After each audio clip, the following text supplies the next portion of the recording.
Hello, അസ്സലാമു അലൈക്കും, welcome back. ഇന്ന് ഞാൻ ബീഫ് വെച്ചിട്ടുള്ളൊരു ഐറ്റമാണ് കാണിക്കുന്നത്. ബീഫ് പള്ളിക്കറി. അത് എങ്ങനെ ഉണ്ടാക്കാൻ നോക്കാം. 3/4 കിലോ ഇറച്ചി എടുത്തിട്ടുണ്ട്.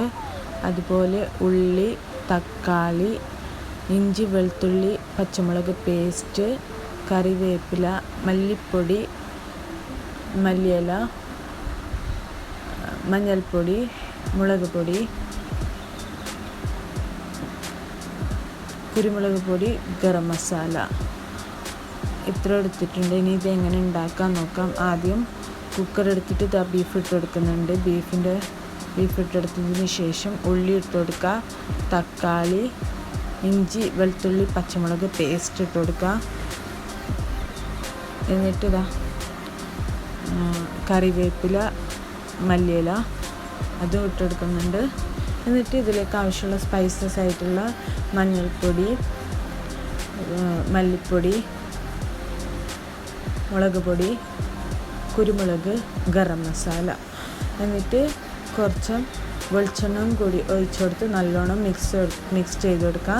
എന്നിട്ട് ആവശ്യമുള്ള ഉപ്പും കൂടി മിക്സ് ചെയ്ത് ഇതിലേക്ക് 1 ഗ്ലാസ് വെള്ളം ഒഴിച്ചു കൊടുക്കുന്നുണ്ട്. അതും കൂടി മിക്സ് ചെയ്ത് ഞാനിതാ കുക്കർ ഗ്യാസിൽ വെച്ച് കൊടുക്കുന്നുണ്ട്.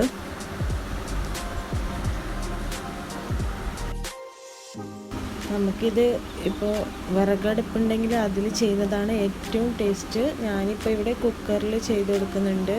വിറകടുപ്പുണ്ടെങ്കിൽ അങ്ങനെ ചെയ്താലാണ് ഏറ്റവും ടേസ്റ്റ് ആവുക. അപ്പം അങ്ങനെ ചെയ്ത് നോക്കാം വിറകടുപ്പുള്ളവർക്ക്.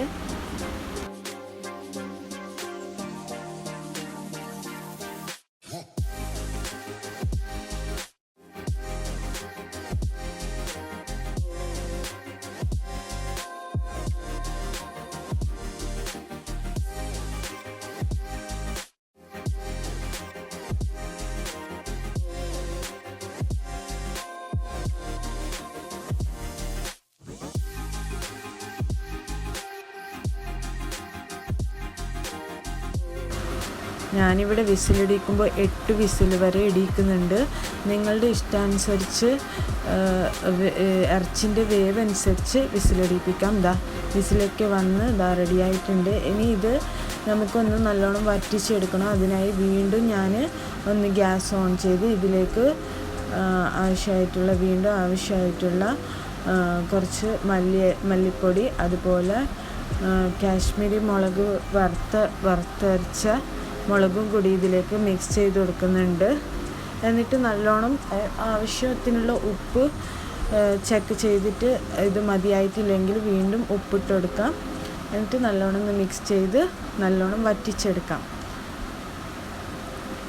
ഈ സമയം ഞാനിവിടെ കുറച്ച് കറിവേപ്പിലയും കൂടി ചേർത്ത് കൊടുക്കുന്നുണ്ട്. ഏകദേശം വറ്റി ഈ ഒരു പരുവത്തിലാവണം. ഓൾമോസ്റ്റ് റെഡിയായി വരുന്നുണ്ട്. ബീഫ് പള്ളിക്കറി റെഡിയായിട്ടുണ്ട്. എല്ലാവരും ട്രൈ ചെയ്ത് നോക്കണം. ഇൻഷാ അല്ലാഹ് ഇഷ്ടമായിട്ടുണ്ടെങ്കിൽ ലൈക്ക് ചെയ്യുക, ഷെയർ ചെയ്യുക, കമൻറ്റ് ചെയ്യുക, അതുപോലെ സബ്സ്ക്രൈബ് ചെയ്യാം. ഇൻഷാ അല്ലാഹ് അടുത്തൊരു വീഡിയോ കാണുന്നവരേക്കും അസ്സലാമു അലൈക്കും.